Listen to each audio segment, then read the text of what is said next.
So it could be said that some Logic Pro users think they're slow because they need better plugins or a faster computer. But the real problem, they're fighting their door, not using it properly. In this episode of Inside the Mix, I'm sharing 7 Logic Pro workflow tips that will speed up your sessions immediately without changing your setup or buying anything new. You're listening to the Inside the Mix podcast with your host, Marc Matthews. Welcome to Inside the Mix, your go-to podcast for music creation and production. Whether you're crafting your first track or refining your mixing skills, join me each week for expert interviews, practical tutorials, and insights to help you level up your music and smash it in the music industry. Let's dive in. Hey folks, welcome to Inside the Mix, the show focused on practical production workflows and real-world advice for producers and artists. So a big welcome to any new listeners. And of course, a big welcome back to returning listeners. As I mentioned in my opening gambit, this is an episode about my top 7 Logic Pro workflow tips and my top 7 workflow tips of 2026. I think I did a top 3 for 2025, so I kind of do it every year because I find new interesting tips and tricks and techniques in Logic Pro every year. So the reason I'm doing this is because I keep seeing producers waste creative energy clicking through menus and fixing problems that Logic already solved. So by the end of this episode, you'll walk away with faster MIDI and audio editing, cleaner, more organized sessions, and fewer interruptions to your creative workflow. So if you've ever felt like Logic slows you down instead of helping you, this episode is for you. So you might be thinking, well, Mark, why does this matter? Well, it matters because when producers constantly stop to fix technical issues, it breaks momentum. And this happens to me all the time. And momentum is everything when creativity hits, as we well know. So we're focusing on small Logic Pro tweaks that remove friction so you can stay in the creative zone longer and, most importantly, finish tracks faster. Logic Pro workflow tip number 1, MIDI Chase. Trigger notes mid-note. So what it solves, missing sustained notes during playback, and why it matters, no more rewinding to hear chords or a single note properly. So here's how you achieve this in Logic Pro. I'm in Logic and I've got this lovely chord progression using the studio piano, and it sounds like this.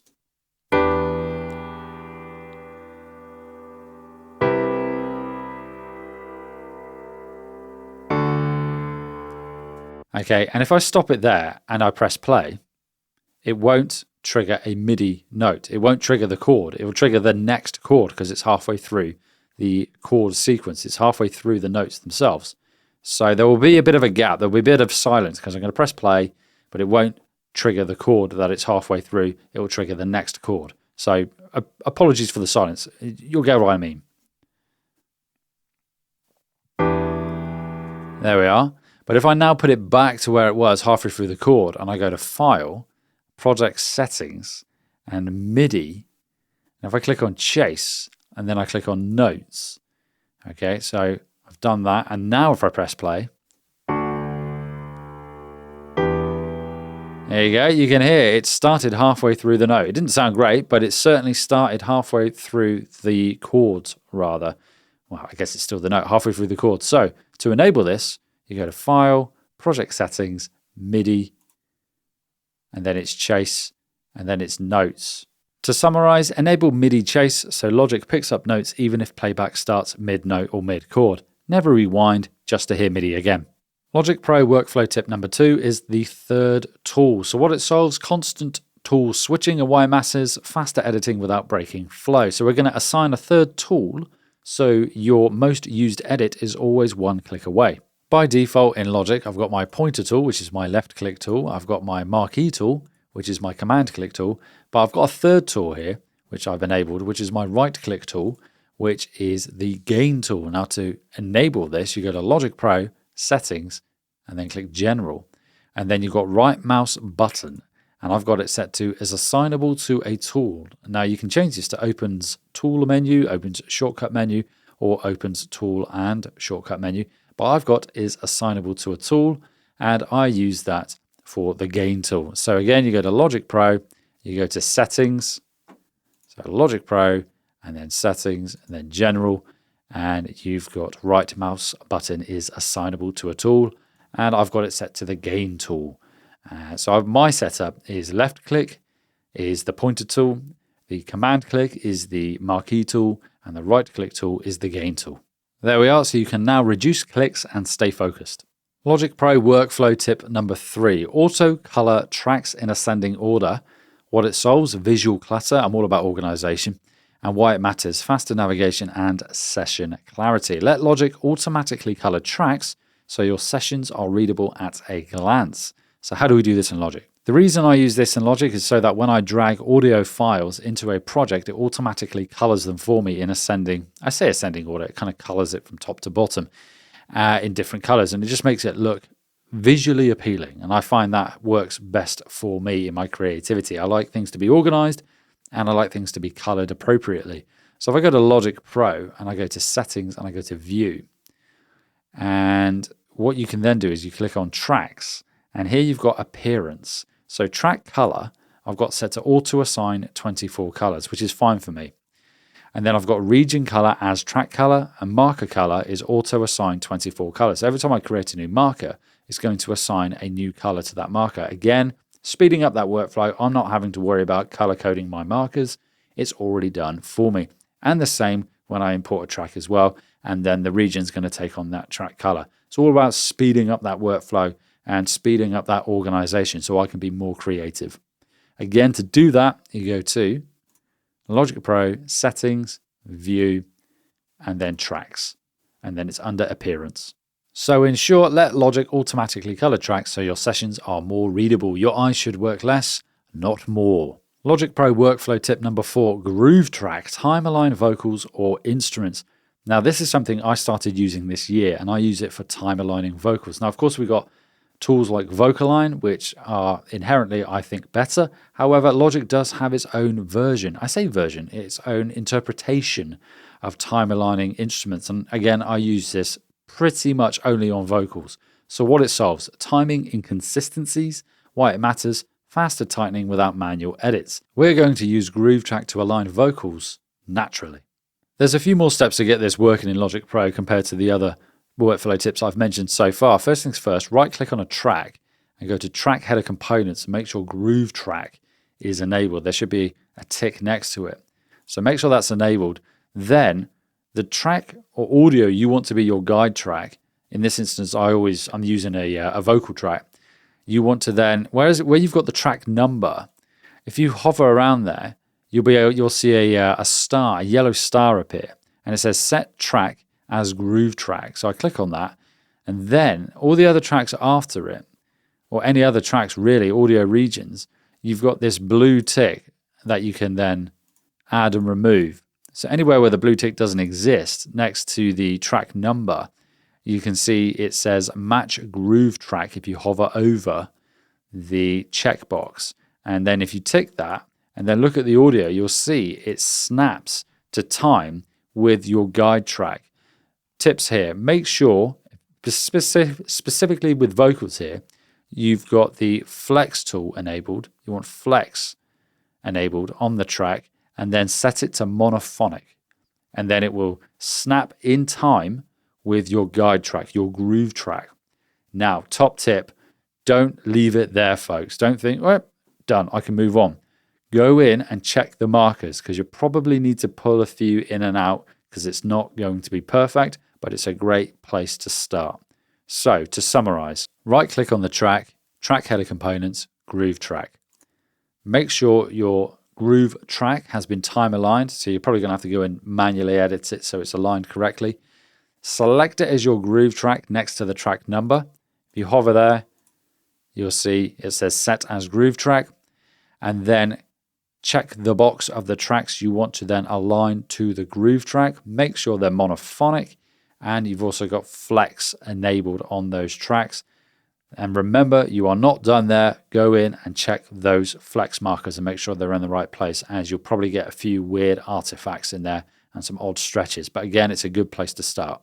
It will take some time and experience to get good at using Groove Track and pick out those anomalies and artifacts that will inherently happen that you can then go in and fix. But it's a good place to start, as I mentioned. So use Groove Track to align vocals or instruments naturally, and let Logic Pro do the heavy lifting. Logic Pro workflow tip number 5 is to shift-click an auxiliary send, a send channel, to reveal that channel.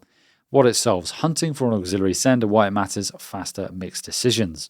Now, I like to label my aux send so I know what they are. So I can look at a channel and I can see exactly what that auxiliary send is going to, what auxiliary channel it's going to. However, I have received projects where the sends are just numbers and they're on multiple sends. And I'm thinking, well, where is that going?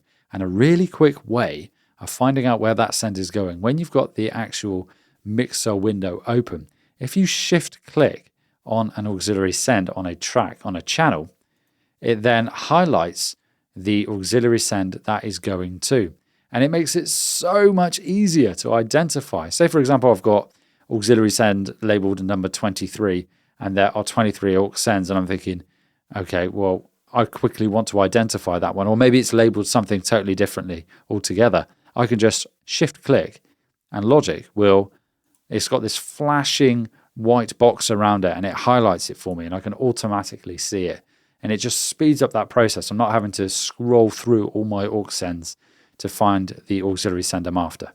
So shift click on auxiliary send and Logic Pro will highlight that send for you. So find routing instantly. Logic Pro workflow tip number 6, marker creation and navigation shortcuts. So what it solves, losing song structure, and why it matters, faster arranging and revisions. I use these marker shortcuts all the time, and it makes the mapping of a reference track so much quicker in Logic Pro. And basically, if you press Option apostrophe, it will create a marker. And then if you press Shift, then period, it will jump 8 bars. And then I can press Option apostrophe and create another marker. And then Shift period, jump forward another 8 bars, Option apostrophe. And then to navigate between the different markers I have here, if I press Option comma, I can go left, and it will jump to the next marker to the left. And if I press Option period, it will then jump to the right. So, to summarize, Option apostrophe to create a marker, Option period to move right to the next marker, Option comma to move left to the next marker to the left. And then if I press Shift comma, it will jump 8 bars to the left. And if I press Shift period, it will jump 8 bars to the right. Infinitely speeds up the marker creation and navigation process. There we have it. Navigate your track like a map using marker keyboard shortcuts. Logic Pro workflow tip number 7, the final one. Create MIDI track from audio region. What it solves, rebuilding melodies manually, and why it matters, fast idea extraction. I use this particular feature all the time, and I use it on uncomplicated material, something like a basic drum loop or maybe a bass part, or something like that, where I like the progression, but I want to use my own sounds. Or if I have a particular melody that I like, but I'm feeling lazy and I can't be bothered to work it out by ear, I often use this to help me do that. And I'm converting an audio region into MIDI. So to do this, there's a few steps. I've selected the track and I've enabled Flex, the Flex tool feature on this. Then what you're going to want to do is select Flex Pitch from the drop down for that track. And if you press E on the keyboard, it will open the track window at the bottom.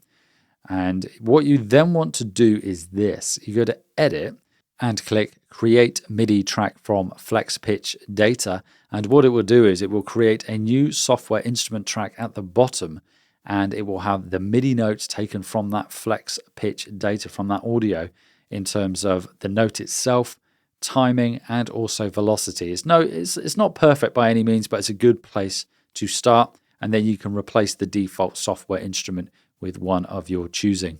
To summarize, on the track that you want to translate into MIDI, make sure Flex is enabled, select Flex Pitch, hit E on the keyboard, then go to Edit, create MIDI track from Flex Pitch data. And that's it, folks. Those are my 7 Logic Pro workflow tips of 2026. So, my task for you. What's your most used Logic Pro shortcut or workflow trick? Send me a message using the link in the episode description and I'll feature it in a future episode. And this week, try one of these tips that I've just gone through, but don't overwhelm yourself. And if you've enjoyed this episode, check out episode 191. Every Logic Pro user should know these hidden tools. Do you? Featuring Justin Hachella of the Face Your Ears podcast. Here's the big takeaway. Workflow improvements don't come from massive changes, do they? They come from removing small points of friction. So master a few Logic Pro features like the ones I've been through today, and everything else gets easier. And don't forget to grab my free weekly tips using the link in the episode description. No fluff, just once a week, I'll ping you an email with some useful tips and tricks and other bits and pieces. No spam, folks, no spams. Click the link in the episode description and get on that email list. Until next time, keep creating, keep mixing, and join me in the next episode. Pump the brakes, folks. Do you want playlist-ready tracks in just 30 minutes a day? Book your free Music Breakthrough Strategy call now before spots fill up. Click the link in the episode description.